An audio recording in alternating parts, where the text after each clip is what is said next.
안녕하세요. 순금쪽대 유재구입니다. 지금은 저녁 시간입니다. 집에 와서 생각나는 게 있어서 이렇게 찾아뵙습니다.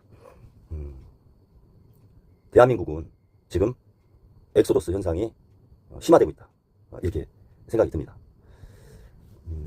먼저 우리 국민들이 해외로 많이 나가고 있어요. 그렇게 나가시는 분들이 나가셨다가 다시 돌아오는 게 아니라 정착을 위해서 나가시는 분들이 늘어나고 있습니다. 특히 이공계 청년 인구에서 그런 현상이 많이 나타나고 있습니다. 이공계는 아시다시피 미래를 이끄는 인재들입니다. 과학계. 혁신하고 혁명을 해서 새로운 신산업을 창출하는 그런 인재들이죠. 작년도 23년도에 외국에서 들어온 사람이 4,000명, 우리 자국민이 나간 청년이 3만 명입니다. 그런 걸 보면 우수 인재들이 지금 한국을 떠나고 있다. 앞으로는 그 인구수가 늘어나서 3만 5천 명이 넘을 것 같습니다. 한 해 유출 인구가. 미래를 책임지고 나라를 이끌어가야 될 우수한 과학 준비생들이 나라가 싫어서 또 생태계가 붕괴돼서 자신들이 쓸 땅이 없어서 대한민국을 떠나고 있습니다. 참 심각한 상황입니다. 인구는 줄고 주는 인구 속에서 미래를 이끌어갈 청년은 1년에 3만 명 이상 우수 인재가 이렇게 유출되는 현상이 참 안타깝습니다. 그 청년들이 나가서 외국에서 공부를 열심히 해서 다시 돌아오기 위해서 나가는 게 아니에요. 대한민국이 싫고 지금의 정권이 하는 그런 행위들이 싫은 겁니다. 그리고 본인들이 이렇게 자신들의 역량을 펼칠 그런 생태계를 다 무너뜨려놔서 쓸 자리가 없는 겁니다. 그래서 나가는 거예요. 이런 것들은 수치로 표현되지 않고 보이지 않는 국력입니다. 그 국력이 지금 감소되고 있다. 하나의 위협입니다. 우리가 미래를 준비하는 거에 대한 위협. 보통 1년에 34만 명이 대학교에 입학합니다. 그러면 그 중에 이공계가 15만 명 정도 돼요.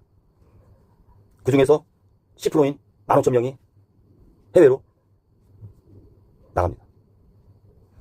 졸업한 대학생, 이공계 학생 중에 10%가 해외로 나가요. 한국에서는 일을 할 수 없다고 생각해서. 그것을 누가 만들었나요? 한번 돌이켜 생각을 해보세요. 멀지 않은 과거입니다. 의료계에 올 2월 달에 2,000명 발표하고 의료 증원 문제로 의료 생태계가 다 무너졌습니다. 그래서 10,000명 중에 9,000명이 전공의가 돌아오지 않아요. 그 9,000명 중에 절반 이상은 해외로 나가려고 하는, 아마 절반 이상이 아니라 대부분의 전공의들이 해외로 나가기를 지금 많이 알아보는 걸로 알고 있습니다. 일부는 개업을 해서 지방이나 수도권에서 의원을 하는 형태로 이렇게 생각을 합니다. 그러면 우리나라 5대 병원의 전공의가 이제 오는 겁니다. 그러면 다 부도나요, 거기. 그리고 국립대병원도 버티지 못합니다. 적자를. 의료계 그렇게 붕괴시켜놓고 증원한다고 한 정책이 오히려 의사를 해외로 유출시키는 결과를 낳았잖아요. 그 의사 한 명 만드는데 얼마나 많은 돈이 들어가요? 시간하고. 국민의 건강을 지키고 생명을 지키는 최후의 보루에 있는 사람들 아닙니까? 군인들하고 경찰들, 소방공무원들. 그 의사분들이 내가 여기서 쓸 자리가 없는 생태계가 돼가지고 해외로 나간다. 그게 의대 증원 취지는 아니었잖아요. 작년에 R&D 16.6% 예산 삭감했죠. 그리고 R&D 쪽 감사한다고 그 연구하고 있는 사람들 자료 내라고 그냥 자기 것까지 다 하니까 연구를 못하고 시달리니까 청년들이 대학교 졸업하고 박사과정에 있던 사람들이 여기서는 내가 일을 할 수 없겠다. 미래가 보이지 않는다. 그런 마음을 갖고 해외로 떠나갑니다. 미국이나 중국, 독일. 자기가 갖고 있는 능력과 미래를 펼칠 곳을 찾아서 떠납니다. 그거는 뭐라고 할 수 없어요. 그러면 국가 차원에서 우수 인력을 나가지 못하게 어떤 시스템을 만들어 놓고, 제도를 만들어 놓고 그렇게 육성해가는 게 맞는 거 아닌가요? 우리나라의 대학교에서 졸업하고 대학원 나와서 박사학위를 딴 사람은 우리나라에서 연구과정을 계속하고 할 때는 월급의 세금을 50% 감면해준다든가 있어야 될 이유를 줘야 될 거 아니에요. 의사든 과학자든 이공계 그분들이 산업화 과정에서 나는 역할을 하셨잖아요. 그리고 첨단산업과 AI가 도래하는 미래의 주역이잖아요. 사실은 엔지니어들이. 그 사람들이 우리나라를 떠나지 않고 있어야 될 이유를 주고 정말 안정된 생활을 할 수 있는 생태계를 조성을 해줘야 연구할 수 있고, 그래야 그 사람들이 남아있는 거죠. 남아있을 이유가 있으니까. 근데 오히려 그 사람들이 남아있을 이유를 하나씩 제거하는 정책. 말로는 그 분야를 육성한다고 하면서 현실적으로 나타나는 것은 인력이, 우술력이 유출되는 현상. 이거는 정책에 문제가 있는 거죠. 모든 건 사람이 중요하잖아요. 대통령의 힘이 왜 있습니까? 인사권하고 예산권하고 지방자치단체도 인사권이라는 건 사람에 관한 부분 아니에요. 사람에 관한 부분이잖아요. 그거 얼마나 중요합니까? 그걸 국가 차원에서 관리하죠. 우수인력을. 참 걱정이 많이 됩니다. 이제 저도 60이 간 넘었는데요. 어떻게 보면 기성세대가 된 거잖아요. 꼰대 소리 들을 나이가 된 것 같은데. 저도 딸이 하나 있는데, 대학교 딸이 있는데 좀 미안해요. 이 부녀지간을 떠나서 우리 세대가 얘네 세대한테 뭐를 해줬지? 어떤 길을 열어줬지? 어떤 민족 혼을 전달해줬지? 이런 것들을 스스로 자문하면 없어요. 해준 게 없는 것 같아요. 미안한 거죠. 정부는 의료계 현재 상황 빨리 원래대로 정상화시키고 R&D 예산 어려운 재정이지만 늘려나가는 추세로 재정계획을 짜고요. 그러한 정책을 뒷받침하는 진정한 충신이 있어야 됩니다. 옳은 말을 할 줄 알고. 독기장소를 올리는 사람이 한 명도 없잖아요. 제가 볼 때. 충신이 없어. 검찰이라고 대검찰청 서초동에 그렇게 큰 빌딩 만들어놓고 그게 지금 국민을 위한 검찰입니까? 대통령 일가를 위한 사적 집단이 되어버렸잖아요. 그러면 거기에 예산도 안 줘야 되고 월급 줘도 안 돼요. 끊어야지. 지금 모든 지금 검찰에서 이렇게 발표하는 걸 보면 이게 납득할 수 있는 겁니까? 김건희 여사 주가 조작 관련해서 오늘 또 발표했는데 그 부메랑으로 돌아올 거 생각 안 하나? 모든 국가 기관에 산하기관이 대통령 일가의 사적 기관이 되어버려가지고 이 국민으로서 진짜 자괴감 느낀다니까. 제가 대한민국 국민인가 싶다니까 이게. 대한민국 국민이 아닌 것 같아 나는. 이 정체성에 막 혼란이 와요. 또 하나 유출되는 게 있습니다. 화폐, 돈, 자금. 돈이 우리나라로 들어오지 않고 외국으로 이렇게 유출되는 엑소더스 현상이 지금 일어나고 있습니다. 삼성이 왜 지금 몸살을 알아요? 물론 내부적으로는 7, 8년 동안 이재용 그 회장 만들려고 미래전략기획실을 만들어가지고 그 7, 8년씩이나 되게 경영 승계 과정을 쏟는데 집중을 했으니 미래의 준비를 할 수 있는 시간이 있겠어요? 삼성도 되돌아봐야 돼요. 본인들 국민한테 그러고 사죄해야 돼. 이재용 회장.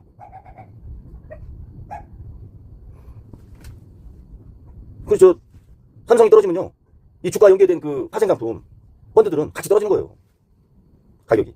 그래서 삼성만 빠진다고 우려하는 게 아니에요. 이 인덱스 펀드라고 해서 주가 연계 지수 가지고 이렇게 수익률을 맞추는 펀드는 대장주인 삼성주가 빠지면 그냥 같이 빠지는 거예요. 그러면 다 손실하는 거죠, 펀드가. 그러면 펀드 외국인들이 투자하려고 왔어요, 우리나라 펀드. 그러니까 팔아가지고 다 나가는 거예요. 어제까지 26일 빠진 거 아니에요, 삼성? 기록 경신했죠. 코로나 때 25일보다. 대금으로는 뭐 그때 4조 4천에서 12조니까 3배 이상 빠져나가는 거예요, 돈이. 중국 시장하고 미국. 지금 중국 시장은 조금 불이 붙기 시작하잖아요.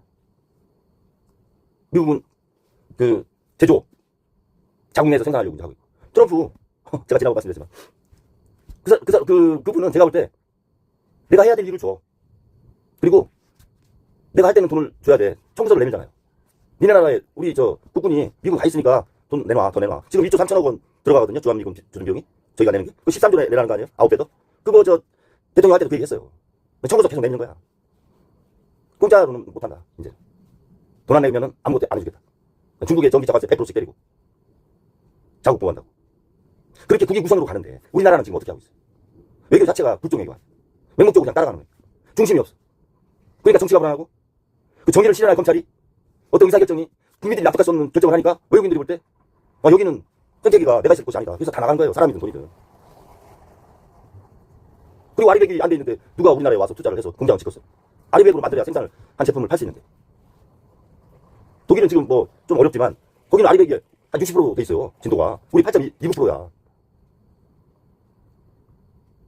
일본은 지금 이제 금리를 서서히 올리면서 디플레 벗어나려고 하잖아요. 그 제가 조금 전에 쇼츠 올렸는데 26년도면 22년도에 시작했던 세계 공급망 제9축 5년이 끝납니다. 26년도 말이면. 그러면 사람은 미국으로 가고 화폐는 일본으로 간다고 제가 쇼츠 올렸는데 그걸 작년에 제가 페이스북에 올렸다는 거예요. 일본이 어렵긴 어려워요. 사실 어려운데 그렇게 따지면 저희도 어렵잖아요.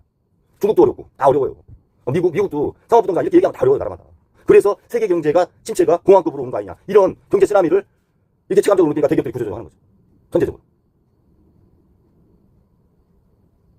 정치가 대장주인 삼성이 그렇게 힘드니까 돈이 빠져나가고 정치가 불안하고 북한과의 관계가 하루하루 이게 지나갈수록 너무 긴장이 고조되니까 이렇게 자금 유출이 더 심화되는 거죠.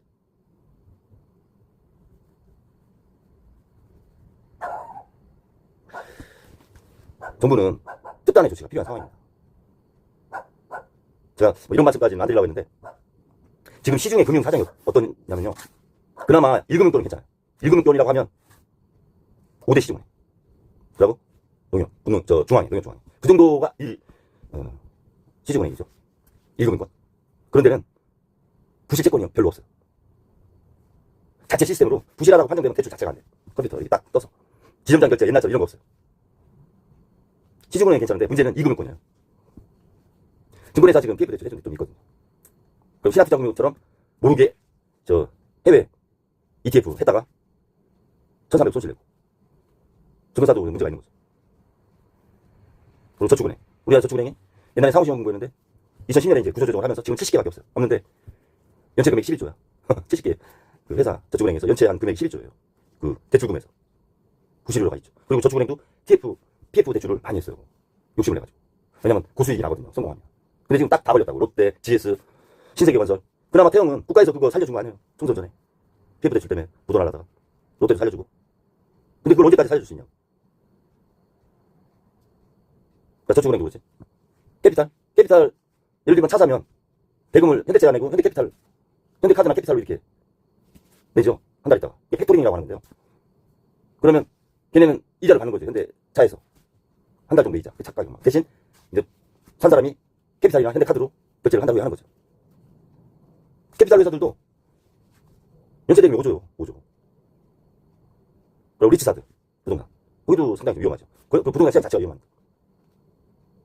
문제는 단위조합이라고 하죠. 단위 농업협동조합, 수산업협동조합, 신협협동조합, 수산업협동조합 이렇게. 그러니까 단위농협, 수협, 신협.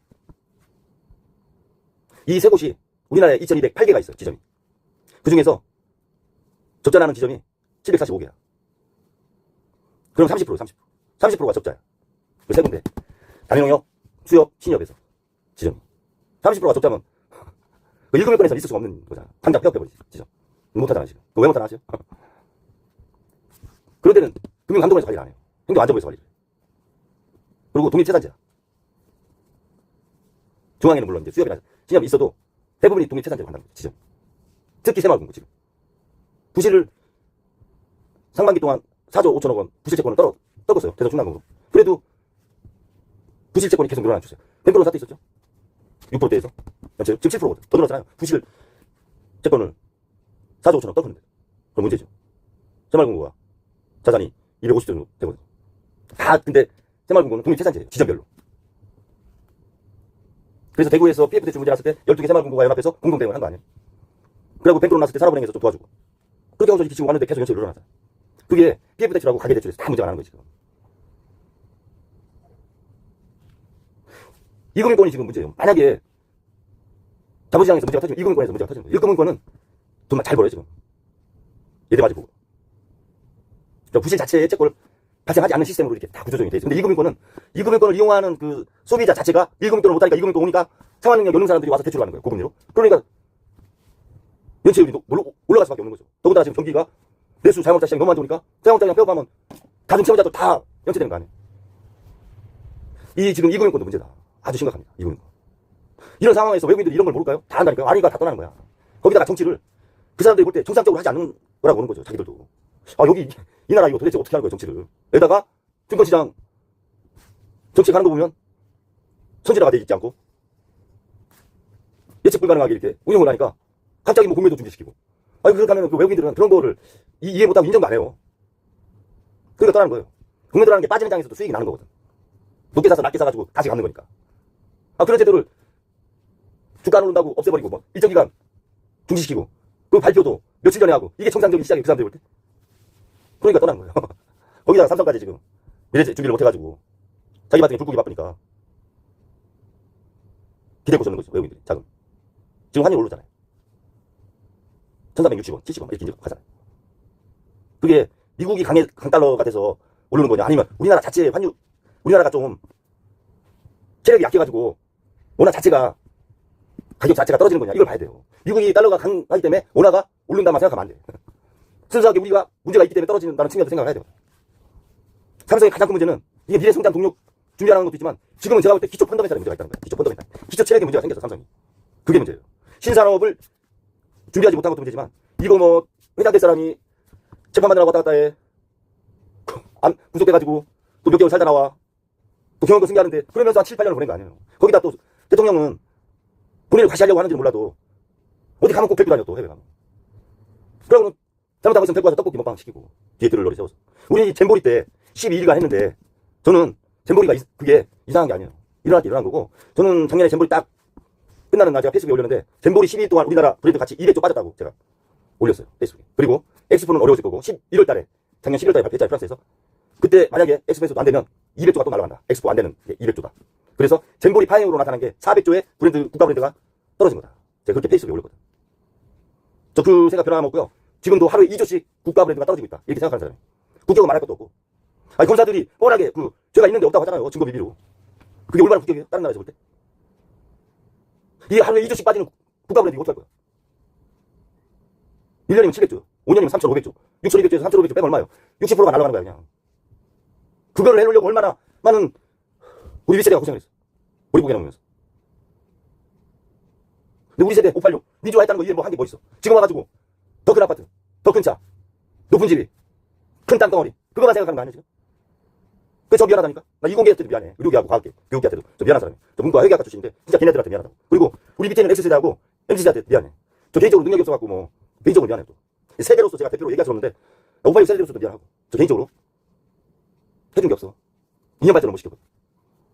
그래서 지금의 정치적인 혼란이 오고 도래별이 정권이 나타난 거야. 노벨 문화상 탔는데 그거 도마 위에 올려놔서 2년 갖고 난도질 않는 나라. 정상적인 나라야 여기. 사람이 떠나고 돈이 떠나는 나라. 대한민국. 선열들이 원하던 나라였나요? 저는 용산과 여야, 검찰, 서초동 법조당, 사법부, 국무총리, 강요들 국가를 책임지고 있는 사람들한테 그런 나라를 원했는지 묻고 싶습니다. 감사합니다. 방송 마치겠습니다.